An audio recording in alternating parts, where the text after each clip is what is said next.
पश्चिम Asia की बारूदी समुद्र में इस वक्त ऐसा खतरनाक तूफान उठ रहा है जो अगले 200 से 300 मिनट के अंदर पूरी दुनिया की अर्थव्यवस्था और शांति को तहस नहस करने का मादा रखता है। बीजिंग के अपने हाई प्रोफाइल दौरे से लौटते ही अमेरिकी राष्ट्रपति ट्रंप के सामने इस वक्त सदी की सबसे बड़ी सैन्य चुनौती आकर खड़ी हुई है। बाहर से भले ही ट्रंप का चीनी दौरा बेहद सफल और शांत दिख रहा हो, लेकिन अंदर खाने अब एक भीषण और विनाशकारी युद्ध के नगाड़े बज चुके हैं। एक रिपोर्ट में सनसनीखेज दावा मिला है जिसमें कहा गया कि अंतर्राष्ट्रीय गलियारों में हड़कंप मचा है, जिसके मुताबिक ट्रंप के टॉप कमांडरों ने ईरान को पूरी तरह घुटनों पर लाने के लिए एक बेहद आक्रामक और सीक्रेट मिलिट्री अटैक प्लान तैयार कर लिया है। खुद राष्ट्रपति ट्रंप ने चीन से लौटते वक्त एयर फोर्स 1 विमान में बैठते ही साफ कर दिया कि ईरान का नया शांति प्रस्ताव सिर्फ एक छलावा है और उन्हें ये कतई मंजूर नहीं। उन्होंने बेहद सख्त लहजे में कहा कि अगर उन्हें किसी खेल की शुरुआत ही पसंद नहीं आती तो वो उसे सीधे कचरे के डिब्बे में डाल देते हैं। ट्रंप के इस तेवर ने साफ कर दिया कि अब कूटनीति के सारे दरवाजे बंद होने वाले हैं और बंदूकों के मुंह खुलने वाले हैं। इस पूरे महायुद्ध की बिसात दुनिया के सबसे संवेदनशील और रणनीतिक जलमार्ग यानी हॉर्मुज जलडमरू मध्य पर बिछी है। ये वो समुद्री रास्ता है जिसे वैश्विक अर्थव्यवस्था की जीवन रेखा कहा जाता है, क्योंकि दुनिया का एक बहुत बड़ा तेल और गैस का कारोबार इसी संकरे रास्ते से होकर गुजरता है। अमेरिका और उसके मित्र देश हर कीमत पर एक ऐसे समझौता थोपना चाहते हैं जिससे ईरान इस रास्ते पर अपना दबदबा छोड़े और इसे पूरी दुनिया के लिए खोल दे। अगर ऐसा होता है तो ट्रंप इसे अपनी जिंदगी की सबसे बड़ी अंतर्राष्ट्रीय और राजनीतिक जीत के रूप में पेश कर देंगे। लेकिन ईरान को झुकाना इतना आसान नहीं है और ट्रंप प्रशासन इस वक्त दोहरे मोर्चे पर भयंकर दबाव में है। एक तरफ अमेरिका के अंदर इस युद्ध को खत्म करने का भारी सियासी दबाव है, तो दूसरी तरफ ईरान को परमाणु बम बनाने से रोकने का उनका सबसे बड़ा मिशन अब तक अधूरा है। अमेरिका रक्षा मंत्रालय पेंटागन ने भी अपनी बंदूकें तानते हुए ये कह दिया है कि अगर बातचीत से बात नहीं बनी तो मिसाइलें चलेंगी। अमेरिकी रक्षा मंत्री पीट हेगसेथ ने खुलेआम चेतावनी देती है कि हालात बिगड़ने पर तबाही मचने का पूरा ब्लूप्रिंट तैयार है और अगले हफ्ते ईरान पर बमबारी शुरू होने की आशंका से बिल्कुल इनकार नहीं किया जा सकता। इस महाविनाश सैन्य योजना के तहत अमेरिका और इजराइल मिलकर ईरान को चारों तरफ से घेरने की तैयारी कर चुके हैं। इस सीक्रेट प्लान के तहत पहले चरण में ईरान के तमाम बड़े सैन्य अड्डों और उनके पूरे इंफ्रास्ट्रक्चर पर आसमान से बारूद की ऐसी बारिश की जाएगी जिसे ईरान सदियों तक भूल नहीं पाएगा। इसके अलावा एक और बेहद खौफनाक और जोखिम भरा विकल्प भी टेबल पर रखा गया है, जिसके मुताबिक अमेरिकी स्पेशल फोर्सेस के खूंखार कमांडो सीधे ईरान की धरती पर उतरकर उसके परमाणु ठिकानों को जमींदोज कर देंगे। हालांकि मिलिट्री एक्सपर्ट्स का मानना है कि अगर अमेरिका सैन्य ईरान की जमीन पर उतरे तो भयंकर खून खराबा होगा और भारी जान मान का नुकसान हो सकता है। तो वहीं दूसरी तरफ ईरान की गीदड़ भभकियों से डरने वाला नहीं नजर आ रहा। ईरानी संसद के स्पीकर मोहम्मद बैगर गालिबफ ने गरजते हुए सीधे अमेरिका को चुनौती दी कि अगर ईरान की एक भी सीमा को छुआ गया तो उसका ऐसा खौफनाक अंजाम होगा जिसे अमेरिका ने कभी ख्वाब में सोचा भी नहीं होगा। इस वक्त मिडल ईस्ट के इस बारूदी ढेर पर 50,000 से ज्यादा अमेरिकी सैनिक, मरीन और घातक पेट्राबम अपनी उंगली ट्रिगर पर रखे आदेश का इंतजार कर रहे हैं। हॉर्मुज जल डमरू मध्य को लेकर अमेरिका के इस आक्रामक प्रस्ताव पर ईरान ने संयुक्त राष्ट्र यानी यूएन के मंच से भी खुली जंग का ऐलान कर दिया है। संयुक्त राष्ट्र में ईरानी मिशन ने दुनिया के तमाम मुल्कों को कड़े शब्दों में चेतावनी दी कि अगर जो भी देश इस अमेरिकी प्रस्ताव के पक्ष में खड़े होंगे वो क्षेत्र में भड़काने वाली युद्ध की इस नई आग और उसके बाद होने वाली तबाही के लिए पूरी तरीके से अंतर्राष्ट्रीय रूप से जिम्मेदार माने जाएंगे। ईरान ने अमेरिका पर पाखंड करने का आरोप लगाते हुए कहा कि वॉशिंगटन इस प्रस्ताव के जरिए दुनिया के सामने समर्थन का एक झूठा नाटक रच रहा है। ईरान ने साफ कर दिया कि युद्ध शुरू होने के बाद किसी भी देश को कूटनीतिक बहानों के पीछे छिपने की इजाजत नहीं मिलेगी। इसी बीच संयुक्त राष्ट्र सुरक्षा परिषद में अमेरिका को एक बड़ा झटका भी लगा है, क्योंकि चीन और रूस ईरान के पीछे ढाल बनकर खड़े हो गए हैं। चीन के यूएन राजदूत ने सीधे शब्दों में अमेरिका को लताड़ते हुए कहा कि इस प्रस्ताव का इरादा और टाइमिंग दोनों ही गलत है और इसे शांति नहीं बल्कि भड़काना कहते हैं। पूरी संभावना है कि चीन और रूस अपने वीटो पावर का इस्तेमाल कर अमेरिका के इस प्रस्ताव को फाड़ कर फेंक देंगे। इस वैश्विक तनाव के बीच लेबनान और गाजा के मोर्चे पर भी हालात पूरी तरीके से नियंत्रण से बाहर हो चुके हैं। अमेरिका की मध्यस्थता के बाद इजराइल और लेबनान के बीच सीजफायर को 45 दिन के लिए बढ़ाने पर सहमति बनी थी, ताकि हिजबुल्लाह के साथ जारी जंग को कुछ दिन रोका जा सके। लेकिन शांति की उम्मीद चंद घंटों में स्वाह हो गई।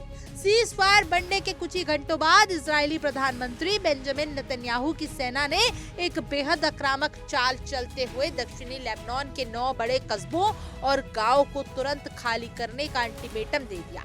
इसी बीच वेस्ट बैंक के जैनिन शरणार्थी कैंप में भी इजरायली सेना के एक खूनी छापे के दौरान एक फिलिस्तीनी युवक की मौत हो गई, जिससे पूरे इलाके में आक्रोश की आग भड़क उठी है। दूसरी ओर गाजा पट्टी में भी सीज फायर की धज्जियां उड़ाते हुए इजराइल ने एक बहुत बड़ा घातक हवाई हमला कर दिया है। इजरायली वायुसेना ने गाजा पट्टी के सबसे पोश और घनी आबादी वाले रियाम इलाके की एक रिहायशी इमारत को मिसाइल से उड़ा दिया।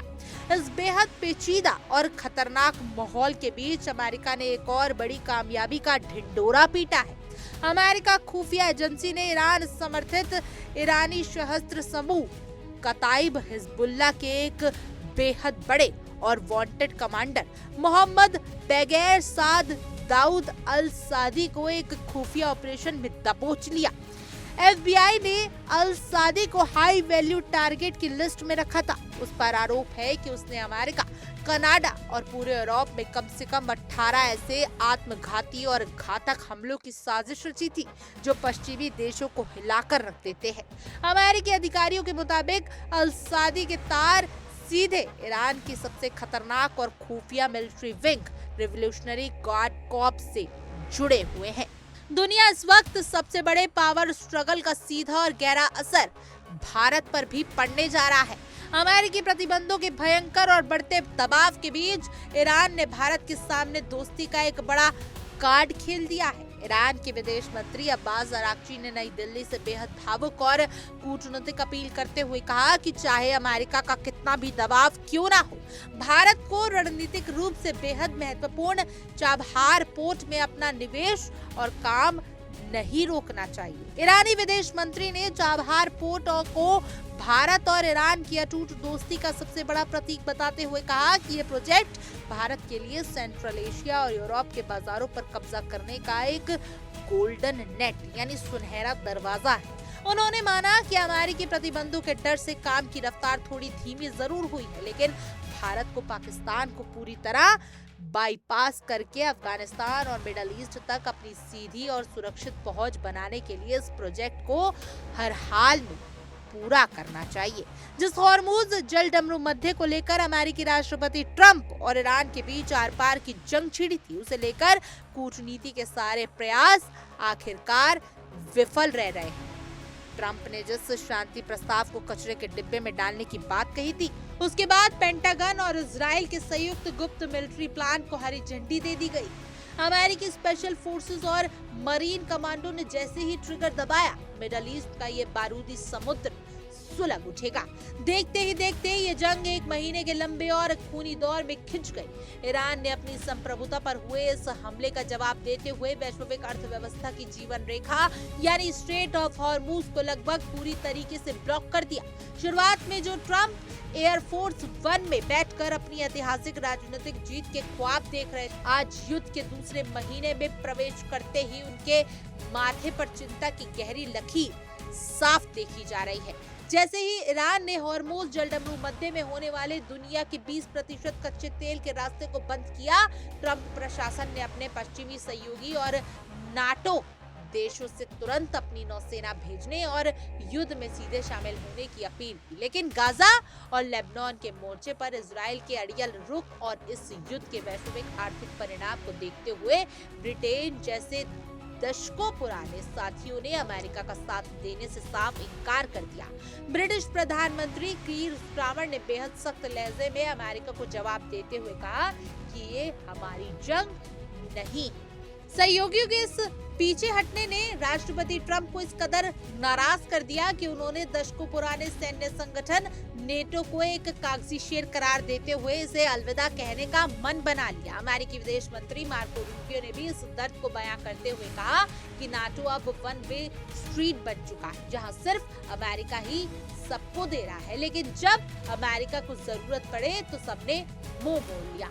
इस नाराजगी के कारण अब ट्रंप प्रशासन नेटो के लिए एक नया पे टू प्ले मॉडल लाने की तैयारी में है, जिसके तहत रक्षा बजट न केवल देने वाले देशों को सैन्य सुरक्षा से बाहर किया जा सकता है, वहीं वॉल स्ट्रीट से ट्रेजरी मार्केट तक मचा हाहाकार से भले ही ट्रंप प्रशासन ईरान को मिटा देने की खोखली और विरोधाभासी बयानबाजी कर रहे हो, लेकिन अंदरूनी हकीकत आप सभी जानते हैं। इस युद्ध ने खुद अमेरिकी अर्थव्यवस्था के घुटने टिका दिए। ईरान के काउंटर अटैक और हॉर्मूज संकट के कारण वैश्विक बाजार में कच्चे तेल की कीमतें $119 प्रति बैरल पार पहुंच चुकी हैं, जिससे अमेरिका में पेट्रोल $4 प्रति बैरल से महंगा हो चुका है। इस बेकाबू महंगाई ने आम अमेरिकियों की जेब खाली कर दी है और फेडरल रिजर्व पर ब्याज दरें बढ़ाने की भारी दबाव बना दिया है। खैर, आप इसी मुद्दे पर एक विस्तार रिपोर्ट देखिए हमारे सहयोगी विवेक शांडिया की। ईरान जंग से बचने के लिए बीजिंग में ट्रंप शी जिनपिंग के सामने बहुत गड़बड़ा है। फिर होर्मुज की गली में ट्रंप फंस गए। चीनी राष्ट्रपति के साथ बंद कमरे में 2 घंटे तक बातचीत हुई। इसमें ट्रंप ने कहा कि किसी भी हाल में होर्मुज को खुलवाना जरूरी है और इसके लिए चीन को अमेरिका के साथ आना ही होगा, क्योंकि होर्मुज नहीं खुल पाए तो अमेरिकी साख मिट जाएगी। इसके लिए डोनाल्ड ट्रंप अमेरिका के बराबर का दर्जा भी चीन को देने के लिए तैयार हुए और G2 का राग अलापा। लेकिन बीजिंग जाने से पहले ट्रंप के सामने 3 गंभीर समस्याएं थी। पहली मुसीबत थी होर्मुज बंद है, तेल महंगा हो रहा है दिन ब दिन। होर्मुज बंद होने से वैश्विक तेल की कीमतें आसमान पर हैं। IMF का अनुमान था कि संकट अगर लंबा खिंचा तो 2026 में वैश्विक विकास दर 2.5% तक गिर सकती है। अमेरिका का घरेलू बाजार में तेल की कीमतें बढ़ रही हैं। ट्रंप की लोकप्रियता दांव पर है और मिड टर्म इलेक्शंस हारने का डर। दूसरी मुसीबत यह कि ईरान से डील ठप पड़ा है। अमेरिका चाहता है कि ईरान अपना एनरिच्ड यूरेनियम अमेरिका के हैंडओवर कर दे, जबकि ईरान प्रतिबंध हटाओ और होर्मुज पर अपनी संप्रभुता की मान्यता की मांग कर रहा है। शांति वार्ता पूरी तरीके से ठप है। तीसरी मुसीबत यह है कि चीन की भूमिका क्या है। ईरान का करीब 90% कच्चा तेल चीन को जाता है। चीन ईरान का सबसे बड़ा आर्थिक संरक्षक है। बिना चीन की मदद के ईरान पर दबाव बनाना लगभग असंभव है और ट्रंप को व्यापार मोर्चे पर भी बीजिंग की जरूरत है। तो कुल मिलाकर बात यह थी कि व्यापार तो बहाना था, असल मुद्दा होर्मुज खुलवाना था। चलिए आपको बताते हैं कि अमेरिका में किन किन मुद्दों पर घिरे हुए हैं ट्रंप। 76 दिन से अमेरिका ईरान में संघर्ष जारी है, इससे ट्रंप की परेशानी बढ़ती जा रही है। एक साथ कई मुसीबतें ट्रंप के सिर पर आ गई। जंग में अरबों डॉलर की मिसाइल खत्म हो चुकी है। कई फाइटर जेट, सैन्य विमान, टैंकर विमान ईरान ने मार गिराए हैं। अमेरिका को अरबों डॉलर का नुकसान हो चुका है। यूएस के पास रेयर अर्थ मटेरियल की कमी है। ईरान जंग में कई हथियार नष्ट हुए हैं, लेकिन इन्हें रीलोड करने के लिए, फिर से बनाने के लिए इन्हें रेयर अर्थ मटेरियल चाहिए। चीन रेयर अर्थ मटेरियल का सबसे बड़ा उत्पादक है। अमेरिका में महंगाई चरम पर है। लोग डोनाल्ड ट्रंप के खिलाफ प्रोटेस्ट कर रहे हैं। ट्रंप को सत्ता में अमेरिकी नहीं देखना चाहते हैं। महंगाई की वजह से भी अमेरिका पर कर्ज बढ़ने लगा है। इस वक्त अमेरिका पर कर्ज $40 ट्रिलियन तक पहुंच गया है। अमेरिका में नवंबर महीने में मिड टर्म इलेक्शन है। इलेक्शन में रिपब्लिकन पार्टी की हार भी हो सकती है।